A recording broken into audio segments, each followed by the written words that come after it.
नमस्कार, India dares में आपका स्वागत है। मैं हूं ऋषिराज।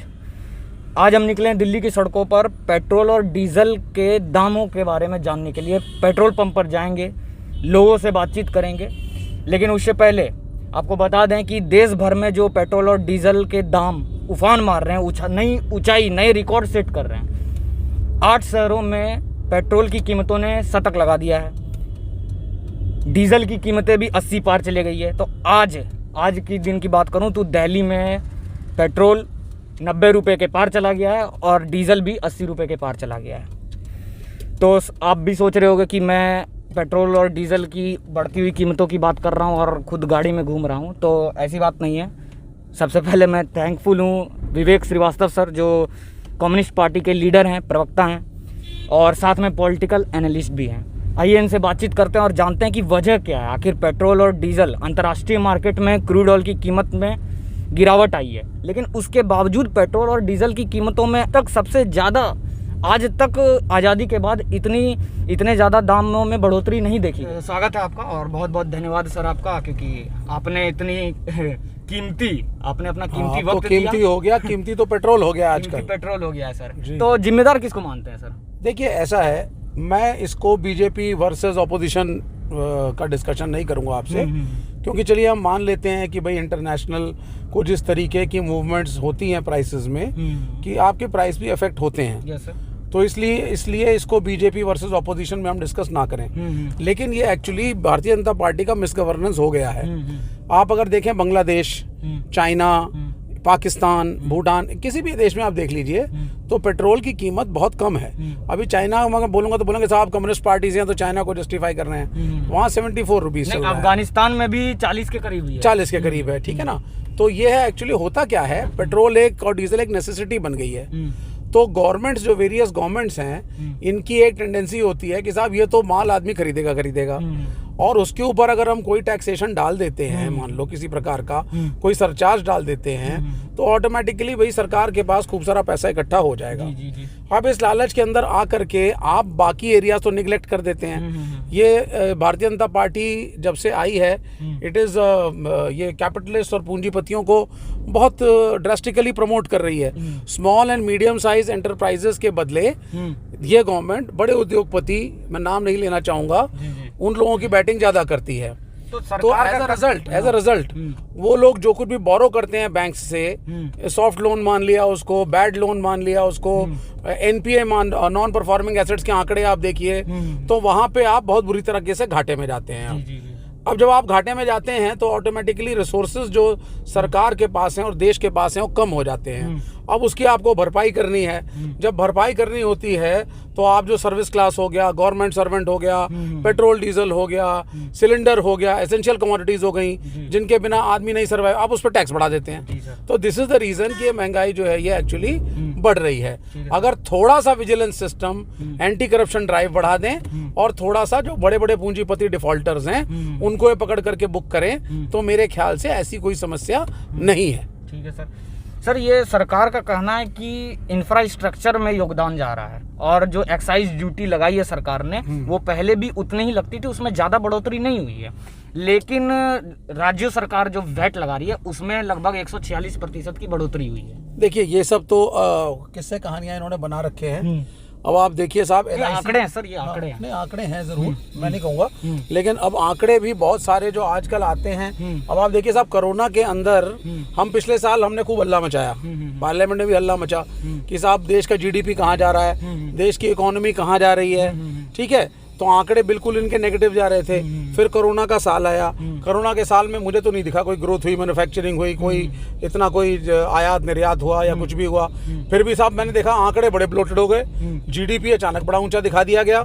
तो ये बहुत सारे आंकड़े जो सरकार देती है, ये भी मैं तो फ्रैंकली बोलूंगा विश्वसनीय नहीं है। सर क्या वजह है, जब 2014 में जो एक्साइज ड्यूटी लगता था क्रूड ऑयल पे वो 9 रुपए लगता था और अब अभी के दौर में अगर देखा जाए तो अभी 32 रुपए लगता है, यानी 350% की बढ़ोतरी। अभी और बढ़ाएंगे। अभी तो 32 आप कह रहे हो ना, ये 50-60 तक और ले जाने की मोदी सरकार की। और सबसे बड़ी बात इलेक्शन का सबसे बड़ा मुद्दा 2014 का गैस सिलेंडर, पेट्रोल प्राइसेस था।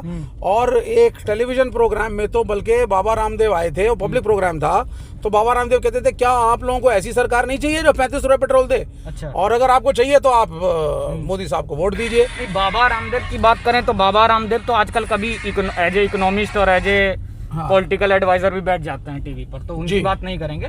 मैं ये बात कर रहा हूँ कि जिम्मेदार राज्य सरकार ज्यादा है या केंद्र सरकार? केंद्र सरकार इसमें ज्यादा जिम्मेदार है। देखो, इसमें राज्य सरकार की जिम्मेदारी इतनी नहीं होती, कुछ हद तक वो खेल लेती है। और हालांकि हमारे देश का एक फेडरल स्ट्रक्चर जरूर है, लेकिन फिर भी centralisation of power, centralisation of funds और उसका डिस्ट्रीब्यूशन हमारे देश में बहुत स्ट्रांग है, जिसकी वजह से बड़ी समस्याएं हैं। जैसे जहां पर जिन राज्यों में पेट्रोल की कीमत ने 100 का आंकड़ा पार कर गया है जी, वो उसमें सबसे पहले राजस्थान के 2 शहर हैं। तो राजस्थान में तो कांग्रेस की सरकार है सर, और कांग्रेस का ये कहना है कि उसने वैट चार्जेस में 2 रुपए की छूट दी है। उसके बावजूद बहुत से डायनामिक। आपको नहीं लगता कि जब चुनाव आने वाले होते हैं तो सरकार पेट्रोल डीजल के दाम घटाने लग जाती है और उसके बाद फिर अचानक, क्योंकि अभी देखिए असम में बीजेपी की सरकार है, असम ने वैट में 5 रुपए की छूट दी, उसके बावजूद वहां पे पेट्रोल की कीमत 86 रुपए है। हाँ, देखिए, ये तो मैं नहीं कहूंगा, ये तो हमारे यहाँ का एक कल्चर बन चुका है। यानी अगर हमें गाड़ी चलानी हो तो हमें चुनाव का इंतजार करना चुनाव का इंतजार आप करिए, चुनाव जब आने लगेंगे तो वो उसको थोड़ा सस्ता डिक्लेयर कर देंगे। अच्छा। या एक और चीज आपको ट्रिक बता देता हूँ केंद्र सरकार की, कि भाई 100 रुपए की ट्रिक बताइए, पेट्रोल कैसे 100 रुपए की चीज है। अब जो 100 रुपए की चीज है, पहले सरकार उसको 120 रुपए की कर देगी, फिर बोलेगी भाई चलिए जनता की आवाज सुनते हुए हमने इसको 110 रुपए का कर दिया। तो पहले तो आपने उसको 20 रुपए बढ़ा दिया, फिर जनता को भी खुश कर दिया, और आपने जो है 10 रुपए का उसको की बढ़ोतरी कर दी। तो ये कई चीजें हैं जो होती रहती हैं, अनफॉर्चुनेट हैं। लेकिन कोई भी सरकार हो, चाहे भारतीय जनता पार्टी की हो या अपोजिशन पार्टीज भी कल अगर सत्ता में आती हैं, तो हमें ध्यान रखना पड़ेगा कि ये एक अभी भी डेवलपिंग कंट्री है। बहुत बड़ा तबका middle class, lower middle class और गरीब बिलो पॉवर्टी लाइन भी है। तो आप कोई भी चीज अगर करते हैं डिसाइड, तो आपको इस बड़े तबके को नजर में रखना पड़ेगा।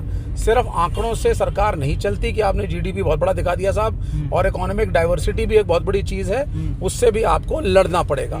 ये मेरा मानना है। फॉर एग्जाम्पल, अब आज के आप एग्रीकल्चर बिल पे ही आप आ जाइए। एग्रीकल्चर बिल के खिलाफ जो प्रोटेस्ट हो रहे हैं, जिसका हम भी समर्थन कर रहे हैं लेफ्ट के लोग, हमारा कहना है खुली छूट में अगर आप एसेंशियल कमोडिटीज की खरीद फरोख्त और बिक्री अलाउ कर दोगे, तो एसेंशियल कमोडिटीज जिसमें अनाज आ जाता है, गेहूं, चावल, दालें इत्यादि, इसकी प्राइसेस स्काईरॉकेट कर जाएंगी, ब्लैक मार्केटिंग बढ़ेगी।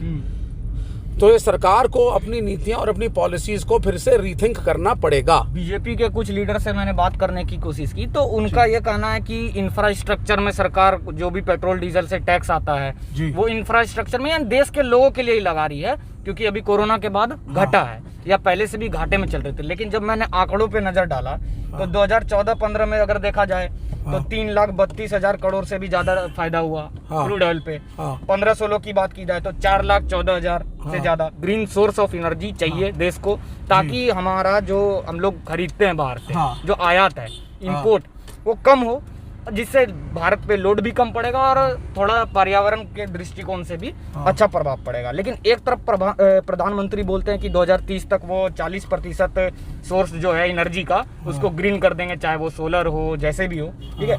लेकिन दूसरी तरफ आंकड़े कुछ और बताते हैं। आंकड़े बताते हैं कि इंपोर्ट जो है वो 28% बढ़ा है और प्रोडक्शन 1% घटा है जी। तो प्रधानमंत्री की बात तो गलत साबित हो गई यहाँ पर। देखिए, अब मैं आंकड़ों में नहीं जाऊंगा आज, क्योंकि पब्लिक को, जब अगर हम पब्लिक का आपका शो है तो लोगों को आंकड़े इतने पसंद नहीं आते। मैं जनरल कॉन्सेप्ट की बात करूंगा। मैं बता रहा हूं, क्योंकि अक्सर जो सत्तारूढ़ पार्टी हैं वो बोलते हैं कि 70 सालों में कुछ नहीं हुआ, 70 सालों में कुछ नहीं। ऐसा है, हर सरकार का, चाहे बीजेपी ही क्यों ना हो, मैं तो कह रहा हूँ, कोई भी सरकार हो, कांग्रेस हो, कम्युनिस्टों की भी सरकार रही है, सबने देश में कंट्रीब्यूट किया है, सब इस देश में रहते हैं, सबका देश है और कॉन्स्टिट्यूशन को सब फॉलो भी करते हैं। तो ये एक आध ऑपोजिशन पार्टियों को जो एंटी नेशनल आजकल आप बता देते हैं, this is wrong, number 1। Number 2, prime minister जो हैं अच्छे ओरेटर हैं, इसमें कोई दो राय नहीं है, बहुत अच्छा बोलते हैं, प्रभावशाली तरीके का वक्तव्य है उनका, लेकिन फैक्ट्स और फिगर्स पे वो देखिए गलत हो जाते हैं। जैसे अगर आप आत्मनिर्भर भारत की बात कर रहे हैं तो मैं आपसे सिंपली पूछना चाहूँगा कि अगर आत्मनिर्भर भारत है तो उसमें 100% FDI कहाँ से आ गया फिर? तो या तो आप पूंजी निवेश जो विदेश से आ रहा है उसको खत्म करिए, उसको बोलिए भैया इनकी फैक्ट्री नहीं लगेगी, हमारे देश के उद्योगपति लगाएंगे फैक्ट्री, चाहे छोटे या बड़े। तो 100% FDI and self reliant India, ये दोनों म्यूचुअली एक्सक्लूसिव कॉन्सेप्ट्स हैं, ये साथ साथ तो जा नहीं सकते। तो लेकिन फिर भी वो कभी तो 100% FDI को प्रमोट कर रहे थे, फिर अचानक एक दिन सो के उठे और बोला साहब आत्मनिर्भर भारत।